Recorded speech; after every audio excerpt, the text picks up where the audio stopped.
Right, everybody, Manchester United versus Manchester City. These are 5 things to look out for ahead of the game. It's a huge game for Manchester United. Erik ten Hag's doing his press conference. We've got some huge news to talk about, so let's get straight into it. The first thing to expect is key players to be missing. Again, injuries have struck at Manchester United again, with up to 6 first-team players being missing from this game against Manchester City.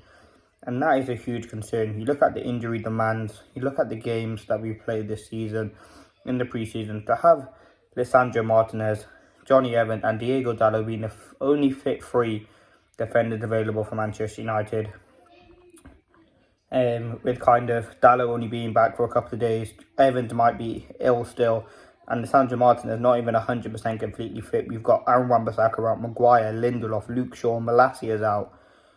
Now, we've got huge defensive issues. Leno Euro's also out, and there's going to be some key players missing from that game, especially defensively for Manchester United. And listen, what do we do in this game? I mean, it's looking like Casemiro may have to fill in centre-back. I'm hoping Harry Maguire can play that game. Erik ten Hag said we're going to have to assess him ahead of that game on Saturday in tomorrow's training session. I'm hoping he can get a game and hoping he can start for Manchester United, because we are going to need him. With all due respect to Maguire, he might not be someone you want to see starting games, but out of all the centre-backs that we have, I would much like to see Maguire next to Lisandro Martinez. And it does put us in a bit of a predicament. Who do we start next to Martinez? Because, listen, Lisandro Martinez is not even fit to probably play 90 minutes anyway. So, what do we do with that situation? And we've got to be very careful with him. We've got to slowly play him back into things. Yes, he played a lot of minutes in the Copa America, but this is different sort of football now. But I'm excited to see Lisandro, to be honest with you. I think what he can offer for Manchester United is special. He's a very good defender. We see what he can do in the FA Cup final. We've seen it. It's just about him staying fit. I mean, that is the first thing to expect. Second thing to expect, a change in formation. Erik ten Hag typically likes to change his formation when playing Manchester City. We've seen it in the FA Cup final. We've seen it in the Premier League games. He likes to go to a 4-2-2 sort of thing, compacting that midfield, playing with kind of 2 false nines, and really compacting the field against Manchester City. And that could be something that he looks to do again in Saturday's game. I mean, in the last game it was Amrabat, McTominay, Mainu and Bruno, and then Rashford and... Because I remember Højlund didn't start that game. I'll try to find that team now just to kind of get 100% confirmation on what Erik ten Hag did do. Because obviously I want to be giving you the 100% correct news. Versus Man City FA Cup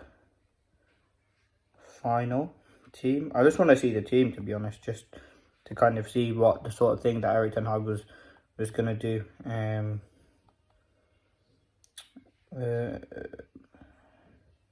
I'm pretty sure defensively, I know we played a midfield 2, obviously Garnacho. Oh, it was Garnacho who kind of played that game, and it was kind of a change of formation, which kind of worked against Manchester City. Remember that one-on-one press. I remember now, Bruno played the false 9. It was Rashford and Garnacho on the wings, Amrabat, Mainu and McTominay in that midfield, and we really compacted it, made it tricky for Manchester City to have an out ball, and we really did dominate them from every sort of game. From defensively, we really limited what Manchester City could do. And yeah, let's see what happens with that. Now, the third thing to expect is Amad Diallo to start. Now, I've talked about him. I've talked about his praises so much now. He's a special player. Someone who, listen, Manchester United need to kind of he's a player Manchester United need to be very careful with. He's a fantastic player. He's great on the ball. He's very quick. Defensively, sort of stable. And what he can offer to this Manchester United team is something real special and interesting. I think, as I said, he's a player that we've got to take our time with. He's not going to be kind of the finished article already. We know that he's going to make mistakes. It's not going to be an easy game, an easy time for him. But it's all about him taking that chance to kind of develop. And I think what he can offer in this Manchester City game, not in the grand scheme of things, this is about Manchester City. One-on-one attacking, defending. He can create a chance out of nowhere. He's one of those special players, unique type of players who can come up with something out of nothing. And that's what we need from Amad Diallo, and I do certainly think he can offer that.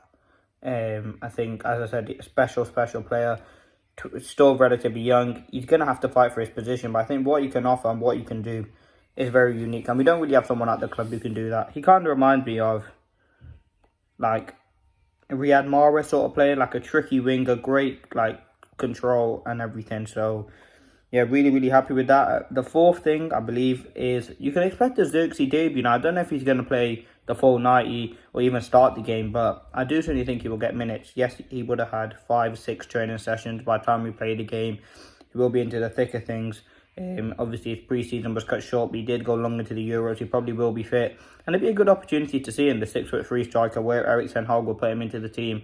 Be able to kind of implement him. We'll see a few glimpses of what he can kind of do. I mean, I do hope he can start that first game against Fulham in the game where he can kind of make an impact. And we can see what he's about. I mean, he is our striker at the end of the day, and he will be a big part of this Manchester United team. So we've got to be very careful not to rush him into anything as well. You don't want to be getting any more injuries to the players that we already have at Manchester United. But I do certainly think it'll be something real positive, and he is a big player. The fifth and final thing to expect from this Manchester City game. What can I expect? I mean, I can expect certain things. I mean, I've talked about a few individual players. I can expect Casemiro to start the game. I just wanted to touch on him and make a point on him. Casemiro is a player who is a big liability in terms of certain games. He just goes missing. Certain games, especially in the pre-season, he was really poor. Again, in that game against Liverpool, he found it very difficult. But I do think with Casemiro, he's a player you've got to just give time. I think we know he's not going to get any better. He's getting older. He's 31 years of age now. He can't really change anything, if I'm honest with you. But anyway, let's see what happens. These have been the 5 things to expect. We're going to do the 5 things we learned. Hopefully we can kind of win the game and kind of move on and have a big impact on the season. I want to see a big season by Manchester United. I'm hoping we can get a few trophies anyway. Maybe even a trip. I'm not going to say it. Hopefully we can get some few trophies. And yeah, let's see what happens. Thank you for watching. As always, leave a like, comment and subscribe, and peace.